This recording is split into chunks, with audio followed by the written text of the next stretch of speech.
Thưa quý sĩ thương, và sau đây xin mời quý vị chúng ta cùng chào đón bà Vanessa Roger với chuyên đề cập nhật các tiêu chuẩn châu Âu, các phương pháp đánh giá hiệu lực của hóa chất khử khuẩn. Now we warmly welcome Ms. Vanessa Roger, Healthcare Product Manager of AIOS Laboratories, for her presentation update on European standard method for evaluating the efficiency of chemical infection.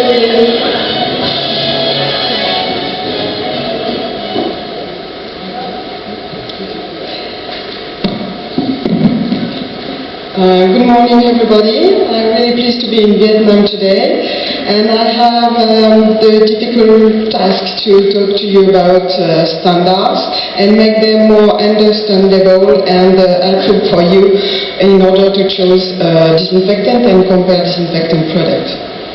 Xin chào tất cả quý vị. Tôi rất là hân hạnh được có mặt tại Việt Nam ngày hôm nay để chia sẻ các chị về các cái tiêu chuẩn châu Âu. Nhờ vào các tiêu chuẩn này chúng ta có thể đánh giá và lựa chọn được các hóa chất khử khuẩn. So to begin, just remind some basic about disinfections.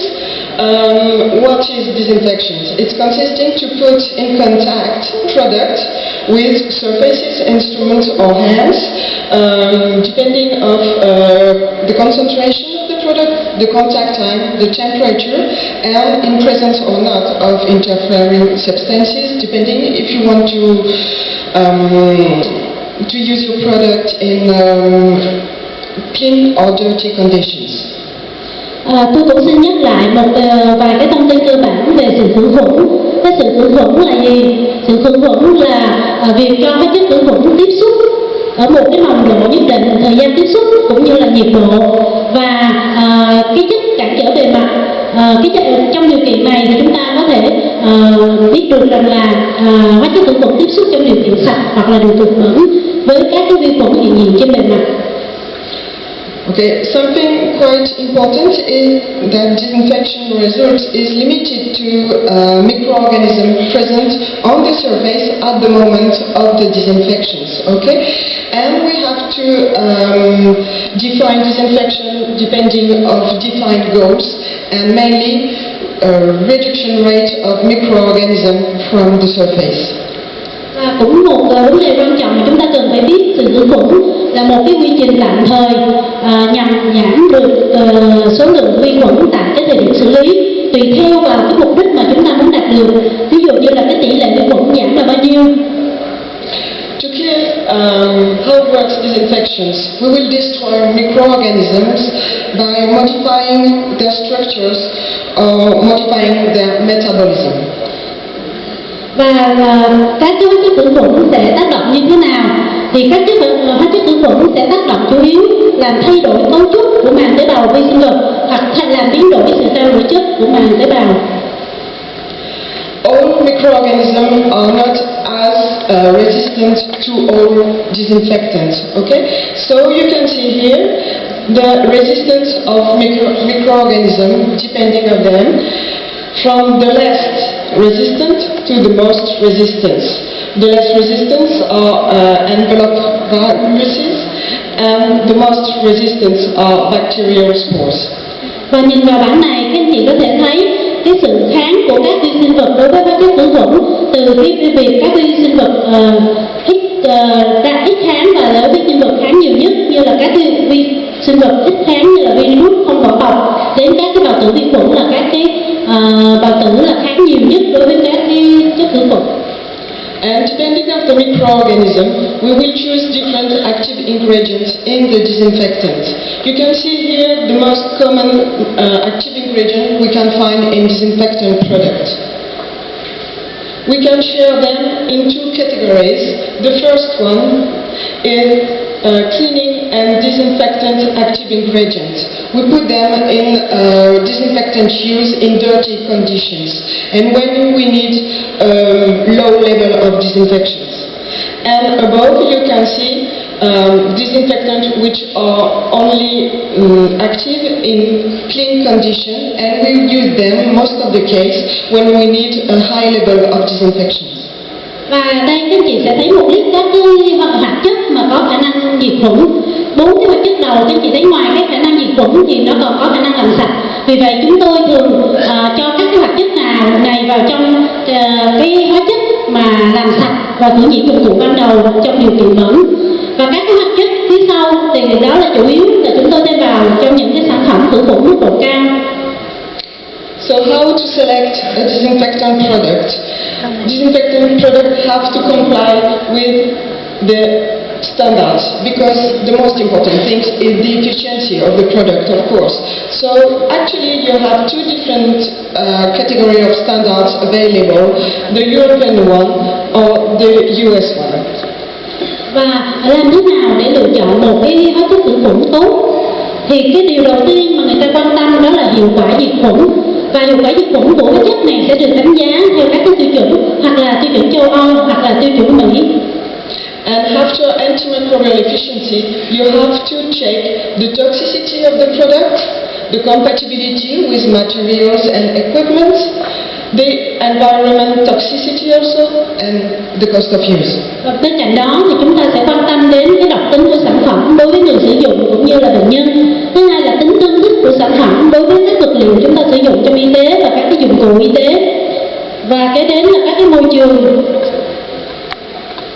và giá thành sử dụng. Okay. So today we will talk about European standards. European standards are written by the European Committee of Standardizations, which is constituted with one representative of each member state of Europe. It's international non-profit organizations. Chúng ta biết rằng là các cái tiêu chuẩn châu Âu này được xây dựng bởi một cái cộng đồng châu Âu được thành lập từ năm 30 tháng 10 năm 1975, và đây là một cái tổ chức phi lợi nhuận quốc tế bao gồm tất cả các cái nước thành viên của châu Âu. Standardization goals are to facilitate commercial exchange and provide reproducible methodology in order to compare and to qualify product efficiency regarding disinfections. And also regarding their applications, because we will see just after that we divide the standards depending on the field of application of the product, depending if it is for medical area, veterinary area or industrial area. Và cái tiêu chuẩn hóa các tiêu chuẩn này với mục đích là tạo điều kiện thuận lợi cho việc trao đổi thương mại, cũng như là chất lượng hóa các sản phẩm theo, thứ nhất là theo cái phạm vi áp dụng của sản phẩm cho lĩnh vực y tế, lĩnh vực thú y hay là công nghiệp, thực phẩm, mỹ phẩm vân vân. And the first standard you have to know is the 14885, which is the standard of the standard, which explains how to use all the European standard and for which product you need one or another one standard. Và một cái tiêu chuẩn đầu tiên đó là IEC 14885. Đây là cái tiêu chuẩn của tiêu chuẩn, tức là người ta sẽ hướng dẫn cách sử dụng các cái tiêu chuẩn này như thế nào đối với từng loại sản phẩm một. Okay, so let's now see with more detail the different useful European standard for you every day in order to choose a disinfectant product. Chúng tôi cũng muốn xin cung cấp tới anh chị về các cái tiêu chuẩn châu Âu để giúp chúng ta lựa chọn một cái sản phẩm chất lượng. Okay.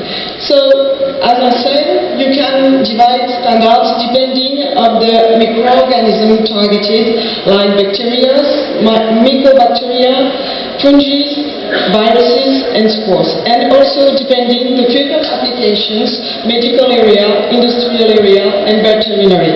We will not talk about veterinary area because it's not our topic today. Các tiêu chuẩn này sẽ có rất là nhiều loại tiêu chuẩn tùy thuộc vào cái khả năng diệt khuẩn, diệt mycobacteria, diệt nấm, diệt virus, tự vi khuẩn, và cũng phụ thuộc vào trong các cái lĩnh vực như lĩnh vực y tế, lĩnh vực công nghiệp và lĩnh vực thú y. Nhưng ngày hôm nay chúng tôi không nói đến cái lĩnh vực thú y. European standards are written in order to simulate as much as possible the real condition of use of the product and to assess the product in the real condition.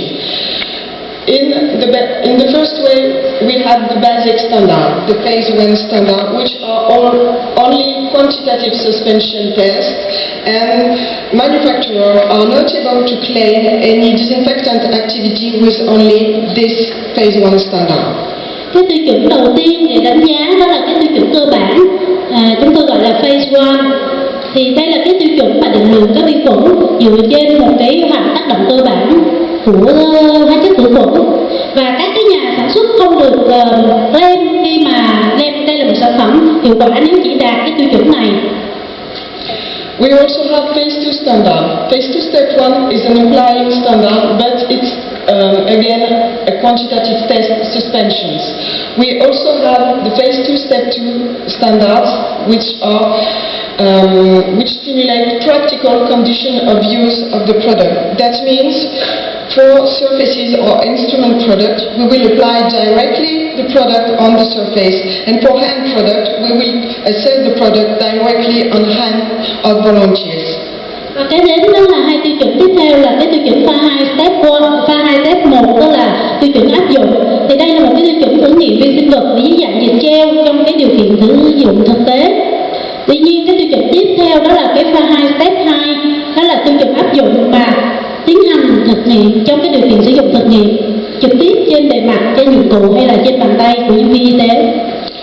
The phase 2 standards are different depending on the area of application.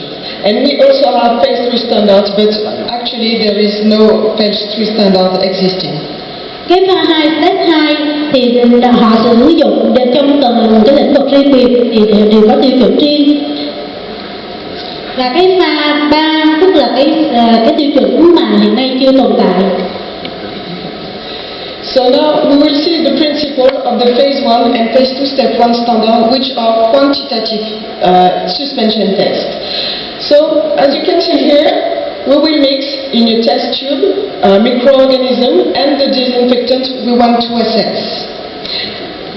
Và cái nguyên tắc khi mà test cái pha 1 và pha 2 step 1 đó là chúng ta pha trộn cái vi sinh vật với chất khử khuẩn và cái chất hoạt động bề mặt. And after the contact time recommended by the manufacturer, we neutralize the mixtures with a neutralizer agent. We neutralize the action of the disinfectant in order to stop the action of the disinfectant. Và sau một cái thời gian tiếp xúc thì chúng ta sẽ trung hòa để làm vô hiệu hóa cái tác dụng của chất khử khuẩn. And after incubation, we count the surviving microorganism, and the difference between surviving microorganism and initial load of microorganism give you the rate of decreasing of microorganism on the surface or in the solution. Sau khi mà nuôi cấy thì chúng ta sẽ đếm số lượng vi sinh vật còn sót lại và chúng ta tính được cái tỷ lệ vi sinh vật giảm sau khi tiếp xúc với chất khử khuẩn.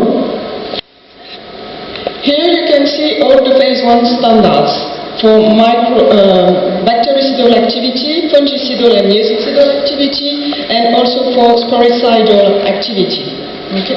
They were not modified since their version from 2006. Và đây là các tiêu chuẩn cơ bản, tiêu chuẩn diệt khuẩn, tiêu chuẩn diệt nấm, diệt bào tử, và tất cả các tiêu chuẩn này thì hiện nay vẫn còn đang sử dụng. So if we still build our frame of European standard, we can see here the phase 1 standard, and as I said, they do not depend on the area of applications. Okay? Và chúng ta thấy các tiêu chuẩn cơ bản này sẽ áp dụng cho khả năng diệt khuẩn, diệt nấm, diệt bào tử, nhưng mà không áp dụng riêng biệt cho từng cái lĩnh vực. We also have the phase 2 step 1 standard, which are quantitative suspension tests also. The red one for bactericidal activity, fungicidal and virucidal activity were updated in 2013, and we will see in detail just after. Và tiếp theo là cái tiêu chuẩn pha 2 step 1 này, thì đây là cái phương pháp thử nghiệm dịch gel, và các cái tiêu chuẩn này hiện nay đã được cập nhật vào năm 2013, đó là cái tiêu chuẩn diệt khuẩn, diệt nấm và diệt virus. Okay.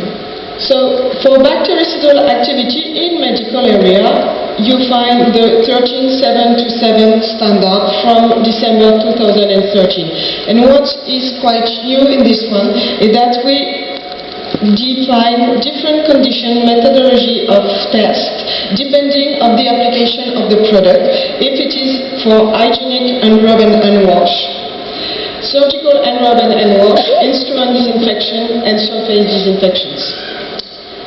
Chúng ta thấy cái tiêu chuẩn diệt khuẩn NFPA 13727, đây là cái tiêu chuẩn đã được sửa đổi năm 2013.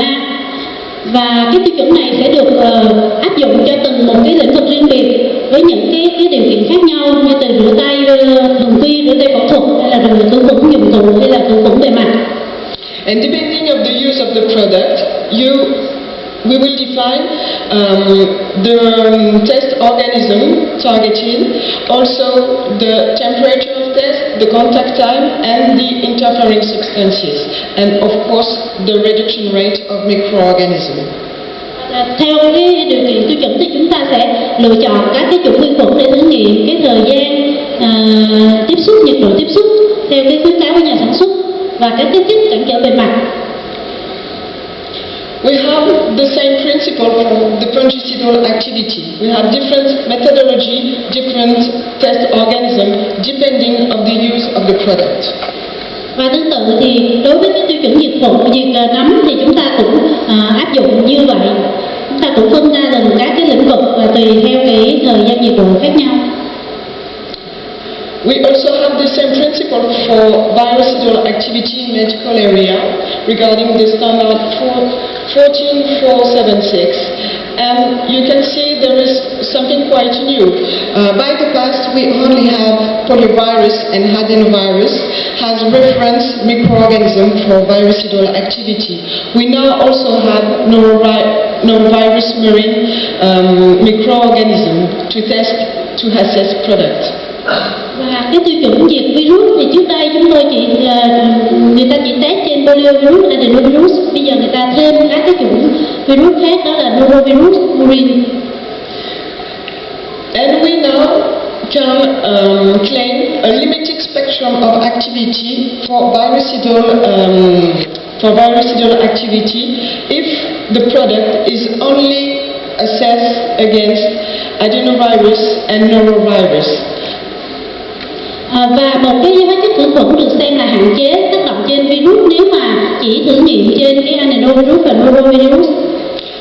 This limited spectrum means that if your product is assessed against norovirus and adenovirus, you can claim an efficiency against all the enveloped viruses commonly found in hospital area. Nếu mà chúng ta chỉ test được trên hai cái con virus ban đầu thì chúng ta chỉ claim được sản phẩm là có hiệu quả trên cái virus không vỏ bọc. Because we know that poliovirus is a very resistant virus for disinfection, so it's really interesting to have just a limited spectrum where we can find the blood, the hematogenic viruses. Và chúng ta đều biết cái poliovirus là một cái virus không vỏ bọc và rất là đề kháng với các hóa chất khử khuẩn. Vì vậy nếu tốt chúng ta phải lựa chọn các cái sản phẩm mà hiệu quả trên cái nhóm virus không vỏ bọc. So if we still build our frame of European standards, you can see here all the phase 2 step 1 standards depending of the microorganism, bacteria, mycobacteria, fungi, viruses, and actually there is no phase 2 step 1 standard for sporicidal activity. Và với cái pha 2 step 1 này thì các chị thấy là người ta đánh giá từng một cái tiêu chuẩn riêng biệt cho vi khuẩn, các mycobacteria hay là nấm và virus.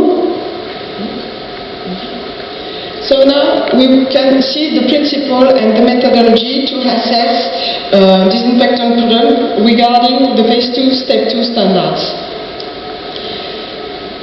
So for instruments in medical area, phase 2 step 2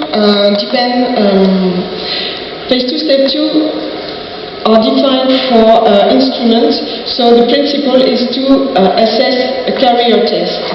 We put microorganism in a carrier glass and we pour this carrier glass in the solutions of the disinfectant.